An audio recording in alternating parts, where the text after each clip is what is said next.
ये कहानी चिले बॉर्डर के बीच स्थित वाले दिलास की रूह कपा देने वाली ठंडी पहाड़ी में हुई एक सच्ची घटना पर आधारित है, जहां 45 नौजवान एक हवाई जहाज के सामने खड़े दिखाए जाते हैं। सबके चेहरों पर चमकती हुई मुस्कान थी। किसी को भी जरा सा अंदाजा नहीं था कि यह फोटो उनकी जिंदगी की आखिरी तस्वीर बनने वाली है। सिर्फ 13 मिनट बाद यह खौफनाक जहाज करीब 4000 मीटर ऊंचे बर्फीले पहाड़ से टकरा जाएगा। टक्कर इतनी भयानक होगी कि जहाज का शरीर 2 हिस्सों में टूट जाएगा और चीखों की आवाजें बर्फ और धुंध के बीच गूंजने लगेंगी। जब धुआं छंटेगा तो 45 लोगों में से सिर्फ 27 लोग ही जिंदा बचेंगे। लेकिन जल्द ही इन 27 लोगों को समझ आ जाएगा कि जो लोग दुर्घटना में मारे गए शायद वही सबसे ज्यादा किस्मत वाले थे, क्योंकि जिंदा बचने की कीमत उन्हें इंसानी इतिहास की सबसे दर्दनाक और मुश्किल चीज करके चुकानी पड़ेगी। फ्लिक मूवीज की एक और धमाकेदार वीडियो में आपका स्वागत है। यह कहानी 12 अक्टूबर 1972 की सुबह की है। जगह थी उरुग्वे की राजधानी मॉन्टेविडियो, जहां रग्बी टीम के खिलाड़ी इकट्ठा हो रहे थे। उन्हें चिली के सैंटियागो शहर में एक फ्रेंडली मैच खेलने जाना था। विमान में सिर्फ खिलाड़ी ही नहीं थे, बल्कि उनके परिवार वाले, दोस्त और कुछ सपोर्टर भी साथ जा रहे थे। माहौल बहुत हल्का फुल्का और खुशियों से भरा हुआ था। ज्यादातर लोगों के लिए यह बस एक साधारण मैच और छोटी सी यात्रा थी, लेकिन नुमा नाम के एक लड़के के लिए यह थोड़ा अलग था। वह जल्द ही कॉलेज से ग्रेजुएट होने वाला था और उसके दोस्त पांचो ने उसे बार बार मनाकर इस ट्रिप में शामिल किया था, क्योंकि ग्रेजुएशन के बाद सब अपनी अपनी जिंदगी में अलग हो जाने वाले थे। शायद यह आखिरी मौका था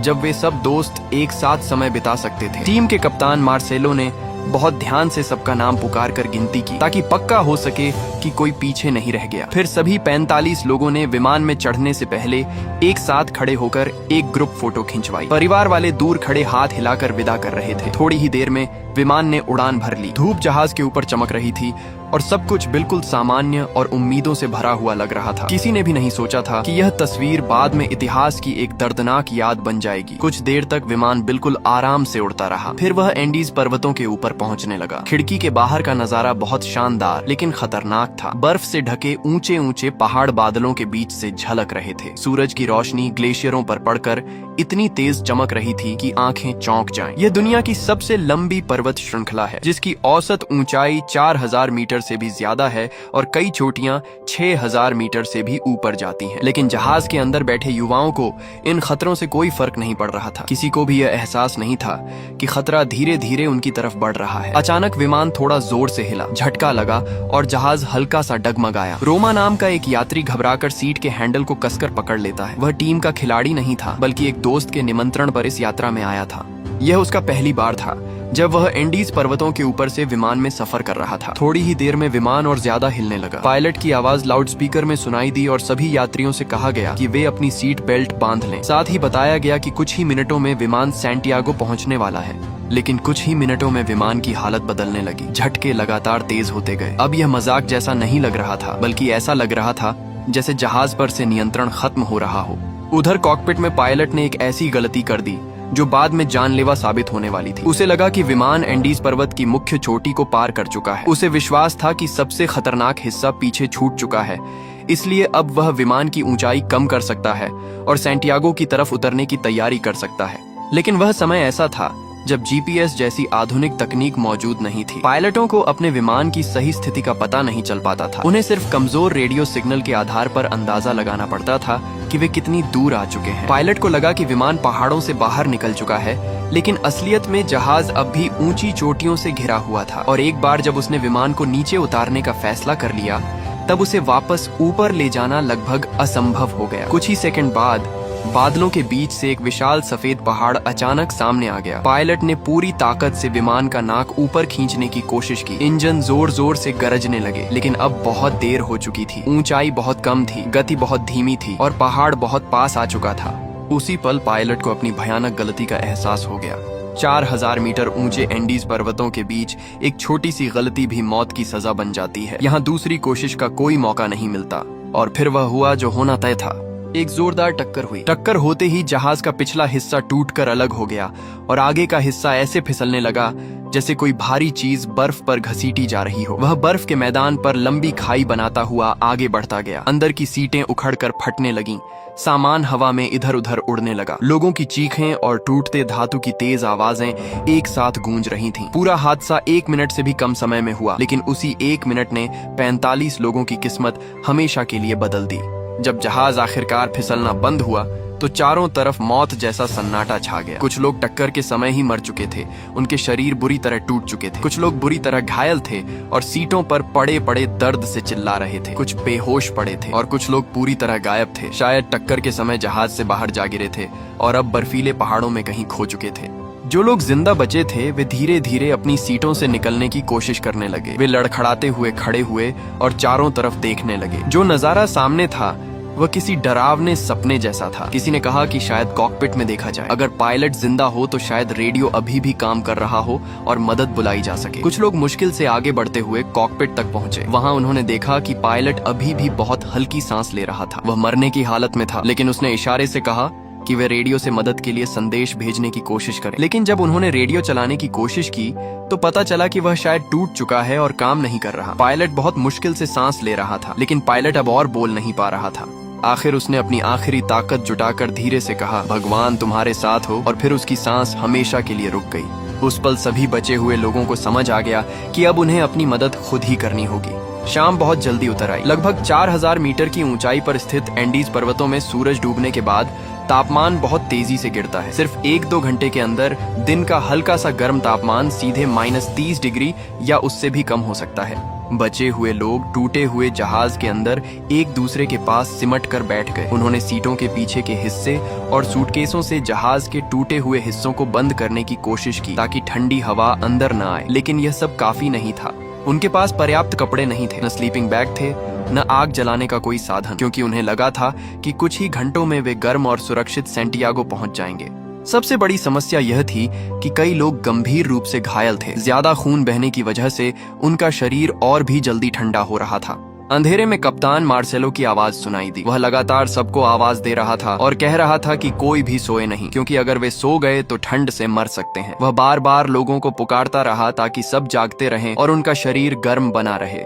लेकिन उस रात भी 3 लोगों की सांसें थम गईं। वे लोग भयानक विमान दुर्घटना से तो बच गए थे, लेकिन पहली ही रात की ठंड को सहन नहीं कर सके। जब अगली सुबह सूरज की पहली किरण जहाज के टूटे हुए हिस्से के अंदर आई तो रोमा ने गहरी सांस ली। वह अब भी जिंदा था। धीरे धीरे बाकी लोग भी बाहर निकलने लगे। सुबह की हल्की धूप थोड़ी गर्माहट लेकर आई। उसी रोशनी में पहली बार सभी लोगों ने साफ देखा कि वे आखिर कहाँ फंसे हुए हैं। वे एंडीज पर्वतों के बहुत अंदर लगभग 4000 मीटर की ऊंचाई पर थे। चारों तरफ सिर्फ ऊंचे ऊंचे बर्फीले पहाड़ थे जो अंतहीन लग रहे थे। सूरज की रोशनी उन पर पड़कर ठंडी चमक पैदा कर रही थी। वहां न कोई पेड़ था, न कोई पौधा और न ही जीवन का कोई निशान। वे पूरी तरह एक सफेद बर्फीले रेगिस्तान में फंसे हुए थे, दुनिया से बिल्कुल कटे हुए। शुरुआती गिनती में पता चला कि 45 लोगों में से कम 12 लोग दुर्घटना में ही मर चुके थे, जिनमें क्रू के सदस्य और कई यात्री शामिल थे। 29 लोग जिंदा बचे थे, लेकिन उनमें से ज्यादातर घायल थे। कुछ लोग अभी भी लापता थे, शायद जहाज के टूटे हुए पिछले हिस्से के साथ किसी घाटी में गिर गए थे या बर्फ के नीचे दब गए थे। कप्तान मार्सेलो ने गहरी सांस ली और एक फैसला किया। उन्हें जहाज के अंदर थोड़ी जगह बनानी होगी। कुछ सीटों को निकालना पड़ेगा ताकि सभी लोग रात में अंदर सिमटकर सो सकें। घायल लोगों को पहले जगह दी जाएगी। सभी लोग काम में लग गए। वे कांपते हुए हाथों से सीटों को निकालने लगे। हर कोई कांप रहा था, शायद ठंड से, शायद डर से। मार्सेलो सबको संभाल रहा था। उसे पता था कि ऐसे मुश्किल हालात में घबराहट ठंड से भी ज्यादा खतरनाक होती है, इसलिए उसने सबको अलग अलग काम दे दिए। ये सिर्फ काम पूरा करने के लिए नहीं था, बल्कि इसलिए भी था ताकि हर किसी के पास जीते रहने की वजह बनी रहे। इसी दौरान किसी ने धीरे से पूछा कि जो लोग मर चुके हैं उनके शरीरों का क्या किया जाए। मार्सेलो ने उन सख्त हो चुके शरीरों की तरफ देखा। कुछ पल चुप रहा, फिर बोला, उन्हें एक तरफ रख दो, जब रेस्क्यू टीम आएगी तब देखेंगे।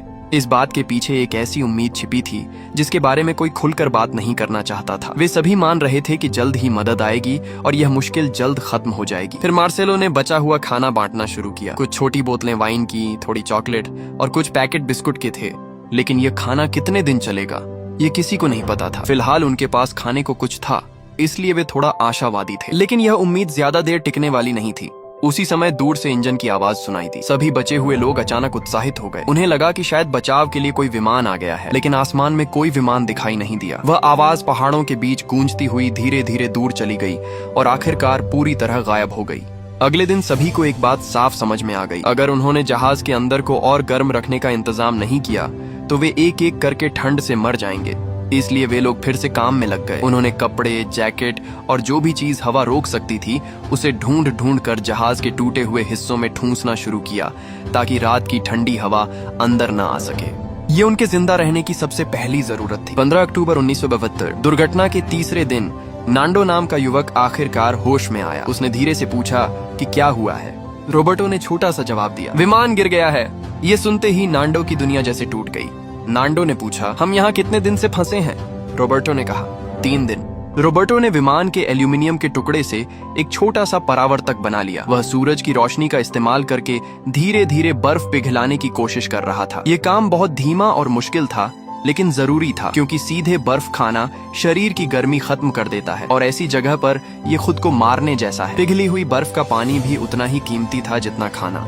इसी बीच बाकी लोगों ने सूटकेसों को जोड़कर बर्फ पर एक बड़ा सा क्रॉस बना दिया ताकि अगर ऊपर से कोई विमान गुजरे तो उसे यह मदद का संकेत दिखाई दे सके। उसी समय दूर से फिर से एक हवाई जहाज के इंजन की आवाज सुनाई दी। सभी लोग पागलों की तरह चिल्लाने लगे और हाथ हिलाने लगे। कुछ लोग शीशे के टुकड़ों से सूरज की रोशनी रिफ्लेक्ट करके पायलट का ध्यान खींचने की कोशिश कर रहे थे। कुछ लोग खुशी के मारे रोने लगे। कुछ एक दूसरे को गले लगाकर जश्न मनाने लगे। उन्हें लगा कि आखिरकार बचाव दल आ गया है। लेकिन धीरे धीरे इंजन की आवाज दूर जाने लगी। जहाज न तो नीचे उतरा, न ही उसने कोई चीज नीचे फेंकी और न ही किसी तरह का जवाबी संकेत दिया। वह बस उनके ऊपर से उड़ता हुआ पहाड़ों के बीच गायब हो गया। रात फिर से आ गई। घायल लोगों को बहुत सावधानी से उठाकर मजबूत किए गए केबिन के अंदर लाया गया। रॉबर्टो घायलों को कहाँ रखना है यह निर्देश दे रहा था और बार बार सबको याद दिला रहा था कि उसकी टूटी हुई टांग का ध्यान रखा जाए ताकि उसे जितना हो सके उतना आराम मिल सके। लेकिन इस माहौल में आराम सिर्फ एक कल्पना जैसा था। अगले दिन फिर से हवाई जहाज के इंजन की आवाज सुनाई दी। सभी लोग सांस रोककर ध्यान से सुनने लगे। आवाज धीरे धीरे करीब आती लग रही थी, जैसे आसपास ही चक्कर लगा रही हो। लेकिन जब उन्होंने ऊपर देखा तो घने बादलों में कहीं भी जहाज दिखाई नहीं दिया। कुछ लोगों ने तर्क देकर सबको समझाने की कोशिश की। उन्होंने कहा कि एंडीज पहाड़ बहुत बड़े हैं, इसलिए बचाव दल एक बार में पूरे इलाके की तलाश नहीं कर सकता। वे अलग अलग इलाकों में बारी बारी से खोज कर रहे होंगे। कल तो बचाव का जहाज उनके सिर के ऊपर से गुजरा था और सबने उसे देखा भी था। आज भले ही आवाज सुनाई दे रही है, लेकिन जहाज दिख नहीं रहा। इसका मतलब है कि बचाव दल किसी दूसरे इलाके में खोज कर रहा है। मार्सेलो ने आखिर में दृढ़ता से कहा कि बचाव दल जरूर उन्हें लेने आएगा।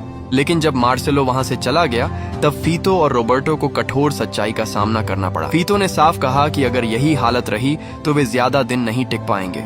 लूमा ने कहा कि उन्हें क्रैश वाली जगह तक चढ़कर जाना चाहिए और टूटे हुए जहाज के पीछे वाले हिस्से को ढूंढना चाहिए। अगर वे बैटरी वापस ले आए और रेडियो फिर से चालू कर दें तो वे बाहर की दुनिया को मदद के लिए सिग्नल भेज सकते हैं। इस योजना ने सबके दिलों में फिर से उम्मीद जगा दी। सिर्फ बचाव दल के उन्हें ढूंढने का इंतजार करने के बजाय फिलहाल यही एक तरीका था जिससे वे खुद कुछ करने की कोशिश कर सकते थे।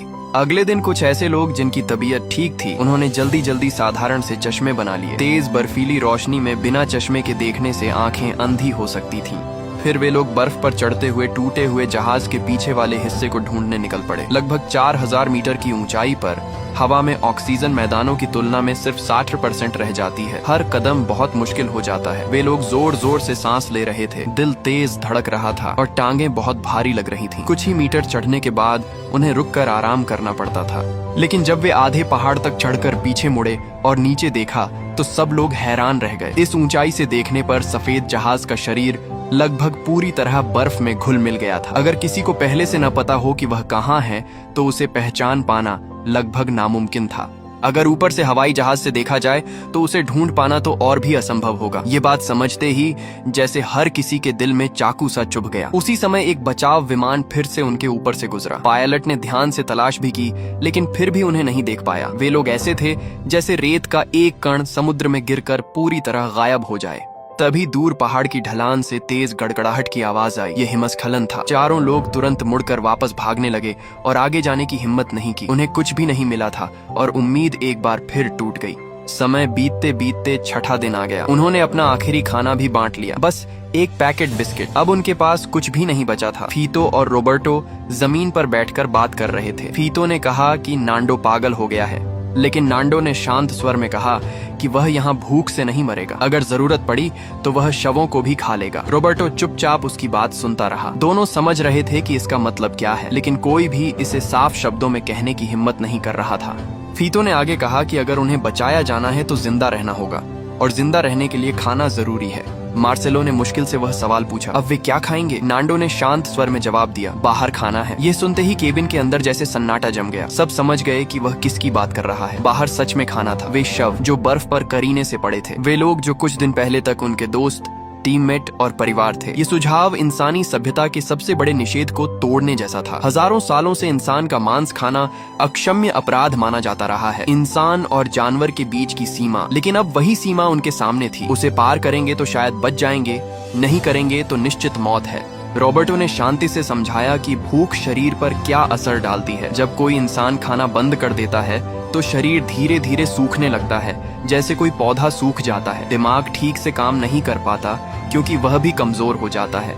मार्सेलो ने सबसे अहम सवाल पूछा, अगर वे सच में ऐसा करें तो क्या होगा? क्या भगवान उन्हें माफ करेगा? रॉबर्टो ने कहा कि शायद भगवान ही उन्हें इस हालत में लेकर आया है, इसलिए वह समझेगा कि वे जिंदा रहने के लिए मजबूर हैं। लेकिन फीतो ने उसे बीच में रोक दिया और कहा कि इसमें भगवान का कोई हाथ नहीं है, उन्हें यहाँ लाने वाली चीज सिर्फ किस्मत है। आर्थुरो ने इस बात को तर्क से समझाने की कोशिश की। उसने कहा कि यह सिर्फ मांस ही तो है, लेकिन मार्सेलो दर्द के साथ बोला कि वह किसी के अपने प्रिय लोगों का मांस है। रोमा ने भी इस बात का समर्थन किया। उसने कहा कि उन्हें खाना चाहिए, लेकिन उन्हें ऐसा करने का अधिकार नहीं है। रॉबर्टो ने पलटकर पूछा, क्या मुझे जिंदा रहने के लिए हर संभव तरीका अपनाने का अधिकार नहीं है? कौन मुझसे यह अधिकार छीन सकता है? तुम? यह सवाल सुनकर सब चुप हो गए। तभी केबिन में रोने की आवाजें गूंजने लगीं। ये विषय हर किसी के दिल को तोड़ रहा था। उन्हें नैतिकता और जीवित रहने के बीच चुनाव करना था। बाहर बर्फीली हवा जोर जोर से चल रही थी, जैसे वह उनकी हालत का मजाक उड़ा रही हो। भूख की यातना इतनी बढ़ चुकी थी कि कुछ लोग अब ऐसी हर चीज खाने की कोशिश करने लगे थे जो मुंह में डाली जा सके। उन्होंने अपने बैग और सूटकेस खंगाल डाले। कोई चमड़े के जूते के फीते चबा रहा था, कोई तंबाकू निगलने की कोशिश कर रहा था, लेकिन यह सब चीजें पच ही नहीं सकती थीं।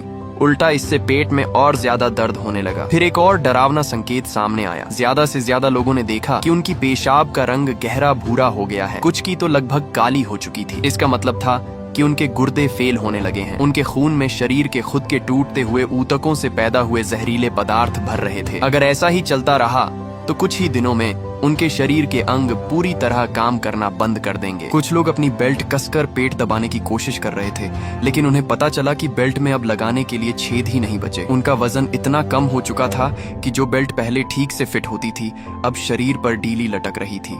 रात के समय नांडो की बहन सुसी की सांस लेना मुश्किल होता जा रहा था। नांडो को कुछ गड़बड़ महसूस हुई। उसने बहन का नाम पुकारा, लेकिन सुसी ने कोई जवाब नहीं दिया। उसकी सांस रुक चुकी थी। नांडो ने सिर्फ 3 दिनों के अंदर अपनी माँ और बहन दोनों को खो दिया। जब उसके पिता ने उन्हें विदा किया था, तब उसने कहा था कि उनका ख्याल रखना। अब वह वादा एक ऐसा वादा बन गया था जिसे वह कभी पूरा नहीं कर पाएगा, एक ऐसा घाव जो हमेशा रहेगा।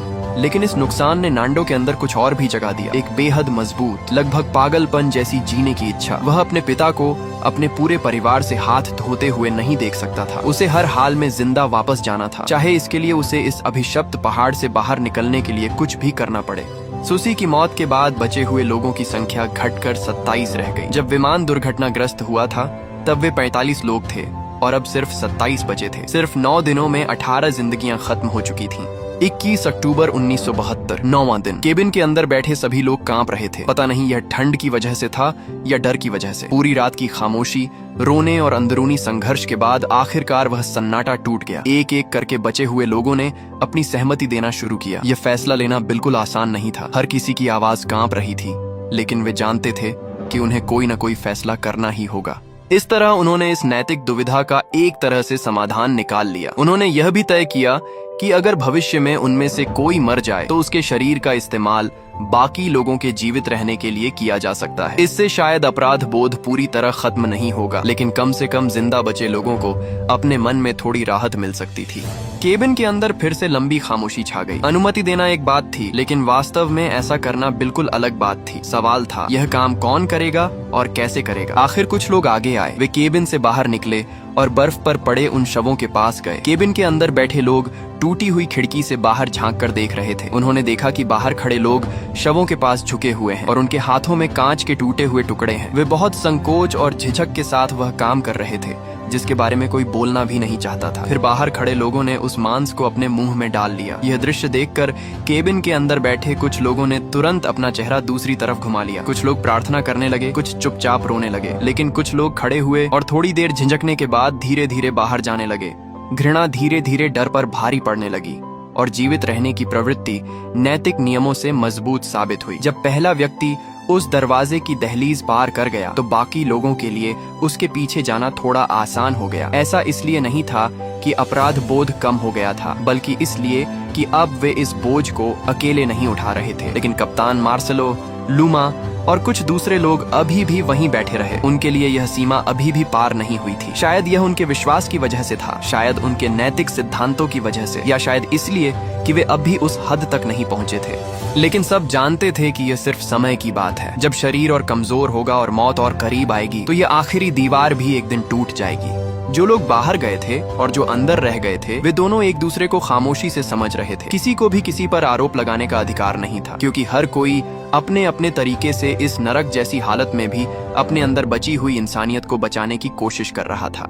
10वें दिन के बाद जब यह वर्जना टूट चुकी थी, तब जीवित रहने की कोशिशों को और व्यवस्थित करना जरूरी हो गया। स्ट्राउच के चचेरे भाई उस काम को संभालने लगे जिसे कोई करना नहीं चाहता था, शवों को काटने और तैयार करने का काम। फीदो यह तय करता था कि किस शव का इस्तेमाल किया जाएगा। उसका नियम था कि वे उन लोगों के शव चुनते थे जिनका इस समूह में कोई करीबी रिश्तेदार मौजूद नहीं था, ताकि बाकी लोगों का मानसिक बोझ थोड़ा कम हो सके।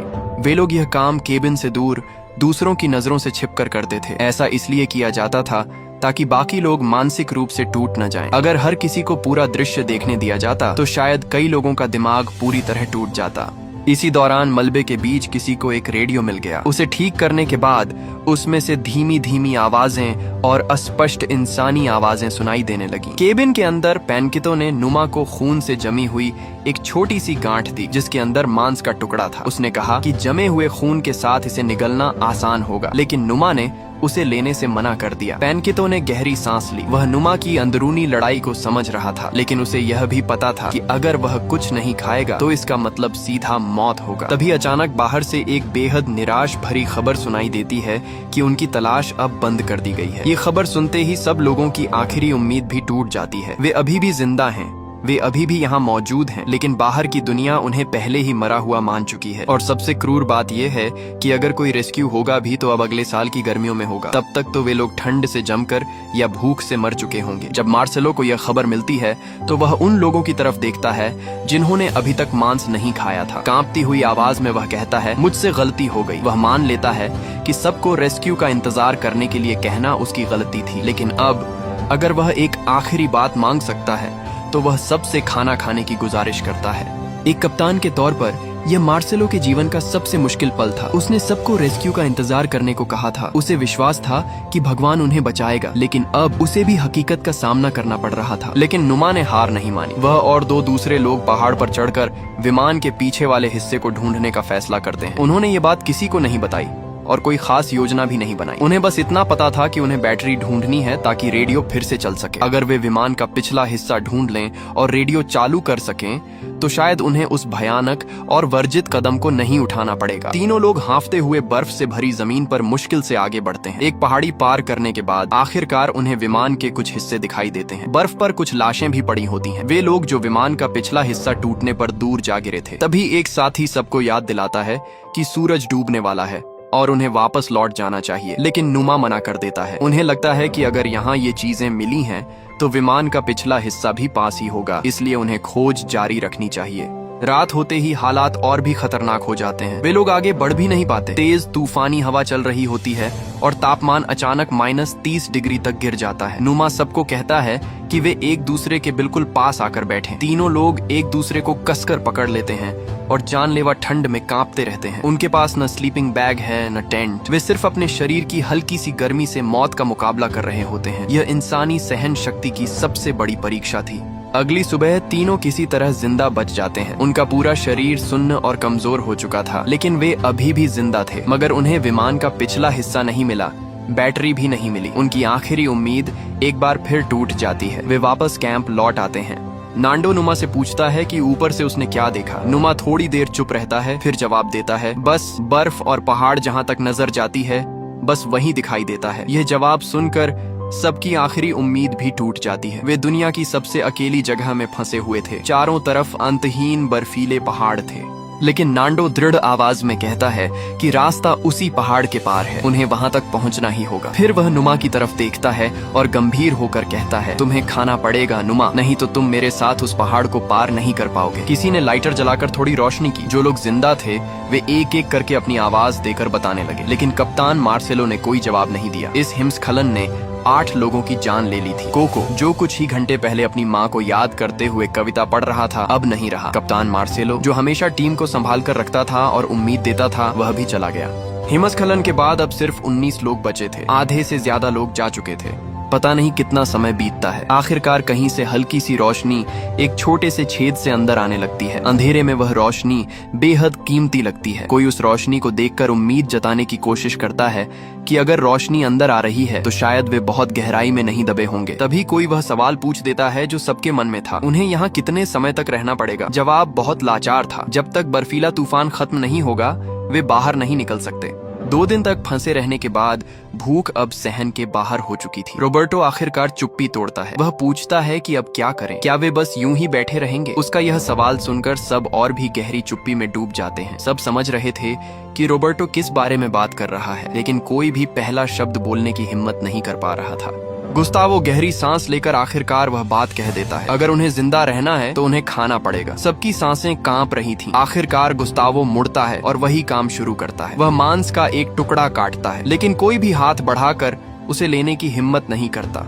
गुस्तावो गुस्से में पूछता है कि क्या इतनी सारी मुश्किलों से गुजरने के बाद वे अब खुद को मरने देंगे? उसकी यह बात एक जोरदार थप्पड़ की तरह थी जिसने झिझक रहे लोगों को जगा दिया। आखिरकार एक आदमी मांस उठाकर अपने मुंह में डाल लेता है, फिर दूसरा, फिर तीसरा। लेकिन इस बार बात अलग थी। पहले वे उन लोगों का मांस इस्तेमाल कर रहे थे जिनके परिवार यहाँ नहीं थे, जो उनके लिए कुछ हद तक अजनबी थे। लेकिन अब वे अपने दोस्तों का मांस खा रहे थे, अपने साथियों का, उन्हीं लोगों का जो कुछ घंटे पहले तक उनके साथ बैठकर कविता पढ़ रहे थे। इस बार अपराध बोध और दर्द पहले से कहीं ज्यादा गहरा था। हर कौर दोस्ती के साथ विश्वासघात जैसा लग रहा था। हर निगलना इंसानियत को कुचलने जैसा महसूस हो रहा था। लेकिन उनके पास कोई और रास्ता नहीं था। अगर वे नहीं खाते तो मर जाते। अचानक नुमा गुस्से में जोर जोर से चिल्लाने लगता है। वह पागलों की तरह अपने हाथों से बर्फ खोदने लगता है। साथी उसे शांत करने की कोशिश करते हैं, लेकिन नुमा नहीं रुकता। वह लगातार ऊपर की बर्फ को खोदता रहता है, डंडे से भी मारता है। हर वार के साथ वह अपना सारा गुस्सा, डर और निराशा बाहर निकाल रहा था। दफन होने के चौथे दिन भी नुमा खुदाई कर रहा था। उसने एक पल के लिए भी रुकना स्वीकार नहीं किया। फिर अचानक अंधेरे में रोशनी की एक किरण चमकती है। एक एक करके लोग बर्फ के अंदर से बाहर निकलने लगते हैं। तेज रोशनी से उनकी आंखें सिकुड़ जाती हैं, क्योंकि वे इतने दिनों से अंधेरे में थे। असल में सबकी जान नुमा की जिद ने बचाई थी। अगर वह भी बाकी लोगों की तरह हार मान लेता, अगर वह भी निराशा में डूब जाता, तो ये 19 लोग सब के सब बर्फ के नीचे मर जाते। लेकिन उसने ऐसा नहीं किया। उसने 4 दिन और 4 रात लगातार खोदकर सबके लिए बाहर निकलने का रास्ता बना दिया। इसके बाद सब लोग मिलकर बर्फ खोदने लगते हैं ताकि दबा हुआ सामान ढूंढ सकें।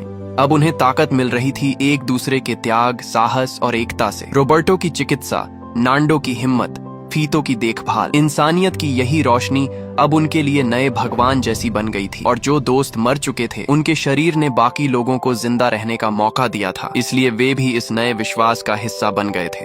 कुछ समय बाद नांडो सुझाव देता है कि उन्हें अब भी निकल जाना चाहिए। वह कहता है कि देखो, सूरज कितना अच्छा है, यह यात्रा शुरू करने का सही मौका है। लेकिन रोबर्टो को लगता है कि वे अभी तैयार नहीं हैं। वह कहता है कि उन्हें थोड़ा और इंतजार करना चाहिए। जब मौसम थोड़ा गर्म हो जाए, वे बाहर रात नहीं बिता सकते। पिछली बार नुमा और उसके साथियों का अनुभव इसका सबूत था। पेड्रो भी समझाता है कि 15 नवंबर के बाद बर्फ पिघलना शुरू होगी। तापमान बढ़ने पर तूफान का खतरा भी कम हो जाएगा। आखिरकार नांडो को समझौता करना पड़ता है। तीसरे से चौथे दिन के बीच बर्फ और बर्फ की परतें पिघलने लगी। कहीं कहीं से पानी टपकने की आवाज आने लगी, जो इस बात का संकेत था कि बसंत आने वाला है। गुस्तावो और रोबर्टो आर्तुरो की देखभाल कर रहे थे। वे बहुत सावधानी से उसे उठाते हैं, उसका सिर संभालकर धीरे धीरे उसे हिलाते हैं। आर्तुरो दर्द से कराह रहा था और बहुत कमजोर आवाज में खांस रहा था। जब उन्होंने धीरे से उसके कपड़े उठाए तो जो उन्होंने देखा उससे उनका दिल टूट गया। आर्तुरो की पीठ पर बड़े बड़े कीड़े पड़ चुके थे। उसकी त्वचा सड़कर नीली काली हो चुकी थी और कुछ जगहों पर तो मांस पूरी तरह खराब हो गया था। लंबे समय तक ठंडे और कठोर धातु के विमान के ढांचे पर पड़े रहने के कारण और बेहद कुपोषण की वजह से उसका शरीर अब अंदर से टूटने लगा था।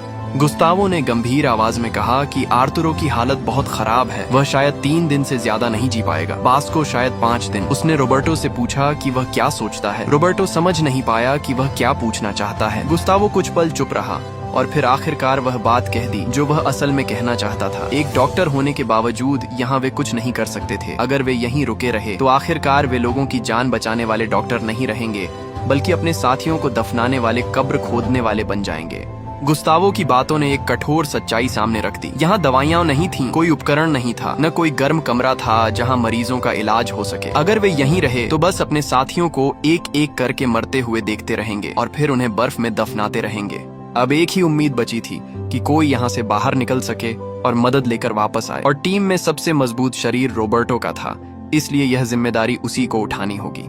कुछ ही समय बाद आर्तुरो ने सांस लेना बंद कर दिया। उसकी मौत ने सबको एक झटका दे दिया। समय बहुत कम बचा था। अगर उन्होंने जल्दी कुछ नहीं किया तो बाकी सभी भी आर्तुरो की तरह मर जाएंगे। वे विमान दुर्घटना से नहीं मरेंगे, न ही खून बहने से, बल्कि धीरे धीरे शरीर के कमजोर होने और संक्रमण से मर जाएंगे। रोबर्टो को अब गुस्तावो की बात समझ आ गई। टीम का सबसे ताकतवर सदस्य होने के नाते अब वह और देर नहीं कर सकता था। नांडो भी यह बात समझ गया। चाहे वे कितनी भी तैयारी क्यों न कर लें, अगर सब मर गए तो तैयारी का कोई मतलब नहीं रहेगा। उन्हें निकलना ही होगा, चाहे वे पूरी तरह तैयार हों या नहीं, चाहे आगे कितना भी खतरा क्यों न हो। अगले दिन नुमा, नांडो और 2 अन्य लोग तैयार हो गए। उन्होंने पूर्व दिशा में अर्जेंटीना की तरफ चलने का फैसला किया। उन्होंने ज्यादा गर्म कपड़े पहने ताकि वे बाहर एक रात गुजार सकें। चारों लोग भारी सांस लेते हुए बर्फीली जमीन पर मुश्किल से आगे बढ़ रहे थे। हर कदम के लिए बहुत ताकत लग रही थी। पतली हवा की वजह से उन्हें बार बार रुककर आराम करना पड़ रहा था। तभी नुमा का संतुलन बिगड़ गया और वह पहाड़ी ढलान से लुढ़क कर नीचे चला गया। रोबर्टो दौड़कर उसके पास गया और उसकी टांग देखी। घाव में पहले ही संक्रमण हो चुका था। रोबर्टो ने फैसला किया कि वह नुमा को वापस कैंप तक छोड़कर आएगा, लेकिन नुमा ने मना कर दिया। उसने कहा कि वह खुद ही वापस जा सकता है। नुमा नहीं चाहता था कि वह बाकी लोगों के लिए बोझ बने। वह जानता था कि अगर रोबर्टो उसे वापस छोड़ने गया तो अभियान में सिर्फ 2 लोग रह जाएंगे और सफलता की संभावना बहुत कम हो जाएगी। रोबर्टो टीम का सबसे मजबूत सदस्य था, इसलिए उसका अभियान में रहना जरूरी था। नुमा का फैसला एक तरह का त्याग था। अपने बलिदान से वह चाहता था कि अभियान को एक छोटी सी उम्मीद मिल सके। रोबर्टो कुछ पल हिचकिचाया, लेकिन आखिरकार उसने सिर हिला दिया। उसे पता था कि नुमा सही कह रहा है। नुमा मुड़ा और अकेला ही मुश्किल से वापस कैंप की तरफ चल पड़ा। जब नुमा कैंप पहुंचा तो उसने देखा कि एक और जीवित बचे व्यक्ति की मौत हो चुकी थी। अब 19 लोग घटकर 18 रह गए थे। नुमा गहरी निराशा में डूब गया। उसने हावियर से कहा कि वह समझ नहीं पा रहा है। विमान दुर्घटना के पहले पल से ही वह हर किसी की मदद करने की कोशिश कर रहा था। उसने हमेशा सही काम करने की कोशिश की, लेकिन अब उसकी टांग इस हालत में है और वह किसी काम का नहीं रह गया। हावियर नुमा की तरफ देखता है और कहता है कि तुम्हारा घाव तुम्हें बेकार नहीं बनाता। हावियर ने अपनी पत्नी को खोने के अनुभव से नुमा के सवाल का जवाब दिया। मौत अपने आप में कोई मतलब नहीं रखती, लेकिन जो लोग जिंदा रहते हैं वही उसे मतलब देते हैं। लिलियाना की मौत ने हावियर को प्यार की असली कीमत समझाई और उसे जीते रहने की वजह दी, अपने बच्चों के लिए। उसी तरह नुमा की चोट भी उसे बेकार नहीं बनाती, बल्कि उसे किसी और तरीके से योगदान देने का मौका देती है। हर किसी का अपना एक मिशन होता है और हर किसी को एक ही पहाड़ पर चढ़ना जरूरी नहीं होता। कुछ समय बाद नांडो और बाकी लोग वापस आ गए। नांडो उत्साहित होकर नुमा को बताने लगा कि वे लगभग 2-3 घंटे पूर्व की तरफ चले थे। अचानक एक छोटी पहाड़ी के पीछे उन्हें विमान का पिछला हिस्सा मिल गया। नांडो को विश्वास ही नहीं हो रहा था। विमान का वह हिस्सा दुर्घटना के समय अलग होकर दूसरी तरफ गिर गया था। उसके अंदर बहुत सारे सूटकेस बिखरे हुए थे, साफ जैकेट, शराब, सिगरेट और चॉकलेट। नांडो ने चॉकलेट नुमा को दी। नुमा ने तुरंत उसे फाड़कर खाना शुरू कर दिया, जैसे वह रैपर समेत निगल लेना चाहता हो। नांडो ने माना कि नुमा पहले सही था। उन्होंने बाहर एक रात बिताई थी और लगभग मर ही गए थे, लेकिन उन्हें जिस बैटरी की जरूरत थी वह उसी विमान के हिस्से में मिल गई। समस्या यह थी कि बैटरी बहुत बड़ी और भारी थी, इसलिए उसे वापस लाना संभव नहीं था। लेकिन अगर वे रेडियो को वहां ले जाएं तो उसे चलाने की कोशिश की जा सकती थी। नांडो ने यह भी बताया कि रॉय ने रेडियो ठीक कर लिया है। रोबर्टो का मानना था कि वे विमान वाले रेडियो को भी चालू कर सकते हैं। नांडो ने कहा कि उन्हें फिर से उस जगह जाना होगा और कोशिश करनी होगी। यह एक ऐसा पल था जब उम्मीद फिर से जाग उठी थी। अगर रेडियो चल गया और वे मदद का संदेश भेज सके तो शायद उन्हें पहाड़ पार करने का जोखिम नहीं उठाना पड़ेगा। कुछ समय बाद नांडो और 3 लोग फिर से निकल पड़े। नुमा उन्हें जाते हुए देखता रहा। वह चाहता था कि वह भी उनके साथ जा सके, लेकिन उसका शरीर उसे यहीं रुकने पर मजबूर कर रहा था। वह बस चुपचाप उनके लिए दुआ कर सकता था। रॉय ने आखिरकार रेडियो को बैटरी से जोड़ने में सफलता पा ली। अब वे सभी अलग अलग फ्रीक्वेंसी मिलाकर उसे चलाने की कोशिश करने लगे। तभी नांडो ने अचानक पूछा, अगर रेडियो काम ही नहीं किया तो क्या होगा? रॉबर्टो ने शांत आवाज में जवाब दिया, तब हम वापस लौटेंगे और फिर पश्चिम की तरफ चिल्ली की दिशा में चल पड़ेंगे। कुछ ही देर बाद रेडियो से अचानक खरखराहट की आवाज आने लगी। रॉबर्टो तुरंत माइक्रोफोन के पास झुका और बोलने लगा। उसने सामने वाले को बताया कि वे एंडीज पर्वतों में फंसे हुए उरुग्वे के लोग हैं। वे अभी भी जिंदा हैं और मदद चाहते हैं। लेकिन जवाब में सिर्फ शोर सुनाई दिया। थोड़ी देर बाद रेडियो से संगीत और किसी की धुंधली आवाज सुनाई देने लगी। उन्हें समझ आ गया कि यह सिर्फ एक सामान्य रेडियो प्रसारण स्टेशन है। ये दो तरफा संपर्क नहीं था। वे दूसरों की आवाज सुन सकते थे, लेकिन कोई भी उनकी आवाज नहीं सुन सकता था। दिन बीतते गए और उनके शरीर की ताकत लगातार कम होती गई। खाने का राशन बहुत कम था, इसलिए वे हड्डियों से मांस अलग करके खाने लगे। जो चीज कभी कल्पना से भी बाहर थी, अब धीरे धीरे उनके लिए सामान्य बनती जा रही थी। एक दिन नुमा अचानक बोलने लगा, मैं अभी सिर्फ 5 साल का नहीं हूँ। मेरे जीवन में अभी बहुत कुछ करना बाकी है। मैं अपने भाइयों के पास वापस जाना चाहता हूँ। मैं अपनी माँ और पिता को फिर से देखना चाहता हूँ। मैं नाचना चाहता हूँ। सामने वाले ने हल्की मुस्कान के साथ पूछा, क्या तुमने कभी डांस भी किया है? नुमा ने सिर हिलाकर कहा, नहीं, लेकिन अब मैं करना चाहता हूँ। मैं सब कुछ करना चाहता हूँ। मैं हंसना चाहता हूँ। मैं रोना चाहता हूँ। तब पांचीतो ने धीरे से कहा, तो रो लो। नुमा की आंखों से आंसू बहने लगे। वह जोर जोर से रोने लगा। पांचीतो बार बार कहता रहा, रो लो, रो लो, रो लो। यह एक बहुत मानवीय पल था। नुमा हार नहीं मान रहा था, बल्कि वह जीवन के लिए अपनी इच्छा व्यक्त कर रहा था। उसकी इच्छाएं बहुत साधारण थीं। अपने परिवार से मिलना, नाचना, हंसना, रोना। पांचीतो ने उसे रोने दिया ताकि उसके भीतर का दर्द बाहर निकल सके। ऐसी कठोर परिस्थितियों में रोना कमजोरी नहीं होता। यह अपने अंदर जमा दर्द को बाहर निकालने का एक तरीका होता है, ताकि इंसान आगे जीने की ताकत जुटा सके। इसी दौरान रॉय लगातार रेडियो पर काम करता रहा। वह अलग अलग फ्रीक्वेंसी और कनेक्शन आजमा रहा था, लेकिन आखिरकार सारी कोशिशें नाकाम हो गईं। 29 नवंबर 1972 वे 47 दिनों से फंसे हुए थे। उस समय तक 17 लोग जिंदा बचे थे। नांडो और बाकी लोग थके हुए सांस लेते हुए वापस कैंप में पहुंचे। सबने तुरंत पूछा, क्या हुआ? रॉबर्टो ने बस इतना कहा, रेडियो काम नहीं कर रहा। यह एक ऐसा वाक्य था जिसने सबकी आखिरी उम्मीद तोड़ दी। अब वे बाहर की दुनिया से संपर्क नहीं कर सकते थे। वे किसी को यह नहीं बता सकते थे कि वे अभी भी जिंदा हैं। लेकिन टिंटिन ने एक और खबर दी। उन्हें विमान के पिछले हिस्से में एक जलरोधी कपड़ा मिला था। उससे वे स्लीपिंग बैग बना सकते थे। ये खोज बहुत महत्वपूर्ण थी। पहले जब नुमा और बाकी लोग बाहर रात बिताने की कोशिश कर चुके थे, तब वे लगभग ठंड से मर ही गए थे। इसका मतलब था कि बिना गर्म कपड़ों और सुरक्षा के पहाड़ों पर रात बिताना नामुमकिन था। लेकिन अब अगर वे उस जलरोधी कपड़े से स्लीपिंग बैग बना लें, तो उनके पास बाहर रात गुजारने का मौका होगा। इस खोज ने एंडीज पर्वत को पार करने की योजना को सिर्फ एक कल्पना से निकालकर एक वास्तविक संभावना बना दिया। नांडो ने तुरंत पूछा, हम कब निकलेंगे? रॉबर्टो ने जवाब दिया, जैसे ही स्लीपिंग बैग तैयार हो जाएंगे हम निकल पड़ेंगे। अब और इंतजार नहीं। इसी बीच रेडियो पर एक नई खबर सुनाई दी। 78 दिनों की खोज के बाद वायुसेना ने फैसला किया कि वे खोज अभियान फिर से शुरू करेंगे। इसके लिए एक खास C-47 विमान एंडीज पर्वतों की तरफ भेजा जाएगा ताकि उन्हें खोजा जा सके। ये खबर सुनते ही कैंप में मतभेद शुरू हो गया। रॉबर्टो का मानना था कि अब उन्हें इंतजार करना चाहिए, क्योंकि शायद बचाव दल उन्हें ढूंढ ले। लेकिन नांडो ने इसका कड़ा विरोध किया। उसने कहा, हम फिर से शुरुआत पर वापस नहीं जा सकते। उसने सबकी तरफ देखते हुए कहा, हम खुद को देखो और उन्हें देखो। क्या यह जीना कहलाता है? हम यहाँ सिर्फ प्रार्थना करते हुए नहीं रह सकते। क्या तुम सच में यहीं बैठे बैठे सोते रहना चाहते हो? दिन गुजरते रहे। इंतजार करते करते सबकी बची हुई ताकत भी खत्म होती जा रही थी। वे बचाव दल का इंतजार कर रहे थे, लेकिन साथ ही इस बात का भी कि कोई आखिरकार अंतिम फैसला ले। टिंटिन इस दौरान लगातार अपनी कैमरा से तस्वीरें लेता रहा। वह हर किसी का चेहरा कैद करता, विमान के मलबे की तस्वीर लेता, बर्फ से ढके पहाड़ों की तस्वीर लेता और उन शवों की भी तस्वीरें लेता जो बर्फ पर पड़े थे। वह जानता था कि अगर वे सब यहीं मर गए तो यही तस्वीरें इस बात का एकमात्र सबूत होंगी कि वे कभी यहाँ थे। और अगर वे जिंदा वापस लौटे तो यही तस्वीरें उनकी इस भयानक यात्रा की गवाही देंगी। किसी भी हालत में इन तस्वीरों को सच दर्ज करना था कि वे कभी यहाँ थे, उन्होंने संघर्ष किया और वे कभी जिंदा थे। एक दिन नुमा ने नांडो से कहा कि वह चाहता है कि नांडो एक बात जान ले। अगर जरूरत पड़े तो वह उसकी लाश का इस्तेमाल कर सकता है। नांडो ने तुरंत उसे डांटा, ऐसी बेकार बातें मत करो। लेकिन नुमा शांत रहा। उसने कहा, यह सच है, लेकिन मैं ठीक हूँ, मैं तैयार हूँ और ये जानकर मुझे सुकून मिलता है कि तुम लोग सफल हो जाओगे। 11 दिसंबर 1972। 25 साल का नुमा अपनी नींद में ही हमेशा के लिए चला गया। उसकी मौत शांत थी लेकिन बेहद दुखद भी। वह असल में रग्बी टीम का सदस्य भी नहीं था, फिर भी वह इस यात्रा में शामिल हुआ था। दुर्घटना के बाद उसने हर किसी की मदद करने की कोशिश की। पूर्व दिशा की यात्रा के दौरान वह घायल हो गया और अंत में घाव के संक्रमण और कुपोषण की वजह से उसकी मौत हो गई। मरने से पहले उसने नांडो को अनुमति दी थी कि वे उसकी लाश का इस्तेमाल कर सकते हैं। ये उसका आखिरी योगदान था, अपने शरीर से अपने दोस्तों को जीवित रहने में मदद करना।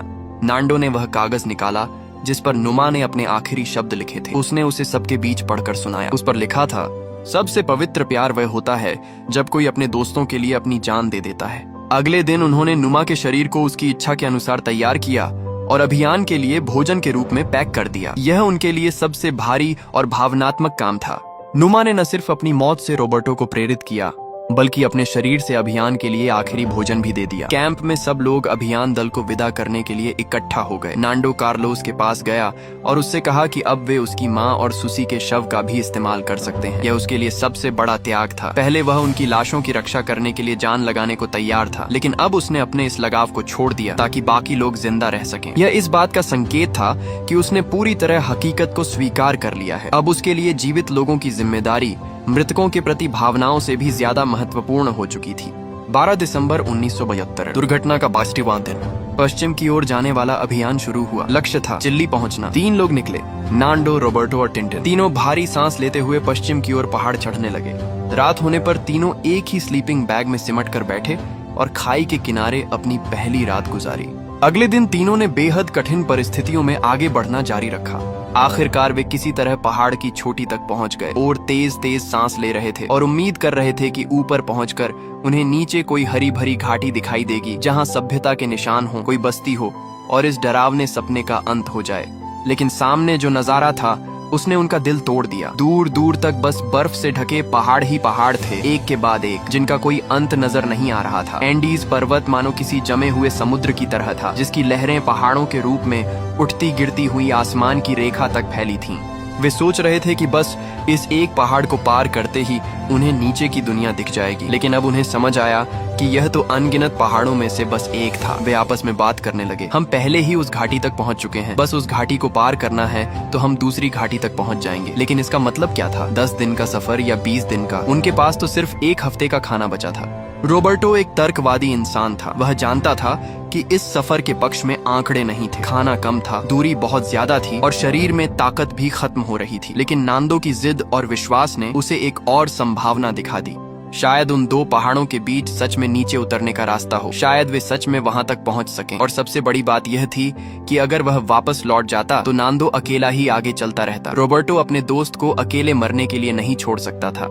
आखिर दोनों ने फैसला किया कि वे पश्चिम की ओर आगे बढ़ते रहेंगे। उन्होंने तय किया कि टिंटिन वापस कैंप लौट जाएगा ताकि खाना ज्यादा दिनों तक चल सके। टिंटिन कैंप में लौटकर बाकी लोगों को उनकी हालत के बारे में बताता है। वह कहता है कि नांदो और रॉबर्टो दोनों ठीक हैं, उनकी हालत अच्छी है, उनके पास लगभग 10 दिन का खाना है और उन्हें रोकने वाली कोई चीज नहीं है। उधर एंडीज पर्वत की गहराई में नांदो और रॉबर्टो लगातार आगे बढ़ते रहे। उनके सामने एक के बाद एक पहाड़ थे जिनके ऊपर बादल और धुंध छाई हुई थी। वे एक घाटी पार करते, फिर दूसरी चढ़ाई चढ़ते, फिर अगली पहाड़ी पार करते। उनकी कमर झुक जाती, सांस फूल जाती और दिल ऐसा धड़कता जैसे छाती से बाहर निकल आएगा। लेकिन उन्होंने रुकना नहीं चुना। पता नहीं कितने समय तक चलते रहने के बाद नांदो ने सामने की ओर इशारा किया। आखिरकार उन्हें सच में नीचे उतरने वाला रास्ता दिखाई देने लगा था। जैसे जैसे वे नीचे उतरते गए, ऊंचाई कम होती गई और तापमान थोड़ा बढ़ने लगा। उनके कदम अब पहले से ज्यादा मजबूत हो गए। फिर अचानक उन्हें पक्षियों की आवाज सुनाई दी। इसका मतलब था कि वे अब काफी नीचे आ चुके हैं। उन्होंने कुछ कीड़े मकोड़े भी देखे जो इस बात का संकेत थे कि यहाँ जीवन मौजूद है। 9वें दिन की रात को अचानक नांदो को जोर जोर से उल्टियां आने लगी। उसे भयानक खांसी हो रही थी। उसका शरीर अब पूरी तरह टूट चुका था। उसका शरीर जैसे आखिरी चेतावनी दे रहा था कि अब वे अपनी सीमा के बिल्कुल पास पहुंच चुके हैं। अगर जल्द ही उन्हें कोई इंसान नहीं मिला तो वे सच में रास्ते में ही मर जाएंगे। लेकिन वे रुक नहीं सकते थे। रुकना मतलब यह था कि कैंप में इंतजार कर रहे उनके बाकी साथी भी मारे जाएंगे। 10वें दिन उन्हें एक छोटी सी धारा मिली। यह बर्फ पिघलने का पानी नहीं था, बल्कि सचमुच बहने वाली एक छोटी नदी थी। इसका मतलब था कि यहाँ स्थायी पानी का स्रोत है, यानी यहाँ कहीं जीवन मौजूद है। तभी अचानक रॉबर्टो ने नदी के उस पार एक चरवाहे को देखा। उस पल दोनों को अपनी आंखों पर यकीन ही नहीं हुआ। 10 दिनों तक अनगिनत पहाड़ पार करने और असहनीय दर्द सहने के बाद आखिरकार उन्होंने इंसानी सभ्यता का निशान देख लिया था। उस पल की खुशी और राहत को शब्दों में बयान करना नामुमकिन था। वे रोते हुए चिल्लाकर मदद मांगने लगे, लेकिन उनकी आवाज इतनी कमजोर और फटी हुई थी कि साफ सुनाई नहीं दे रही थी। चरवाहे ने कुछ देर इंतजार किया, फिर उसने एक पत्थर फेंका। उस पत्थर से कागज और पेन बंधे हुए थे। नांदो ने कांपते हाथों से कागज और पेन पकड़ा और लिखना शुरू किया। उसके हाथ कांप रहे थे, सिर्फ थकान और कमजोरी की वजह से नहीं, बल्कि भावनाओं के कारण भी। उसकी लिखावट टेढ़ी मेढ़ी थी, लेकिन हर शब्द साफ और मजबूत था। हर शब्द में 14 लोगों की जिंदगी का भार था। बाद में यही चिट्ठी इतिहास में एक मशहूर दस्तावेज बन गई, जो इंसान की जीने की इच्छा की मिसाल बन गई। चरवाहे ने तुरंत दोनों को खाना और पानी दिया, फिर घोड़े पर बैठकर यह हैरान कर देने वाली खबर पहुंचाने निकल गया। नांदो और रोबर्टो लकड़ी की एक झोपड़ी में बैठे थे, धूप की गर्मी महसूस कर रहे थे और बहते पानी और पक्षियों की आवाज सुन रहे थे। उन्हें ऐसा लग रहा था जैसे वे किसी और ही दुनिया में आ गए हों। वे सफल हो गए थे, वे सच में पहाड़ों से बाहर निकल आए थे। लेकिन उन्हें पता था कि समय बहुत कम है। पहाड़ों के नीचे उनके साथियों के पास अब ज्यादा खाना नहीं बचा था। उनकी हालत भी बहुत खराब थी। हर बीतता दिन उनके लिए और ज्यादा खतरा बन रहा था। खबर जल्दी ही हवाई बचाव सेवा तक पहुंच गई। सरकार ने उनकी लोकेशन की पुष्टि की और तुरंत रेस्क्यू टीम भेज दी। थोड़ी ही देर में पत्रकारों की गाड़ियां भी उस चरवाहे के घर पहुंचने लगी और इन दोनों चमत्कार करने वाले युवकों का इंटरव्यू लेने लगी। उधर विमान के मलबे के पास इंतजार कर रहे बाकी लोग जब रेडियो पर यह खबर सुनते हैं तो उनके बीच खुशी और रोने की आवाजें गूंज उठती हैं कि 71 दिन आखिरकार उन्होंने इस पल का इंतजार पूरा होते देखा। हेलीकॉप्टर बर्फीले पहाड़ों की ओर उड़ने लगे, उन लोगों को लेने के लिए जो 71 दिनों से इंतजार कर रहे थे। डरावना सपना आखिर खत्म होने वाला था।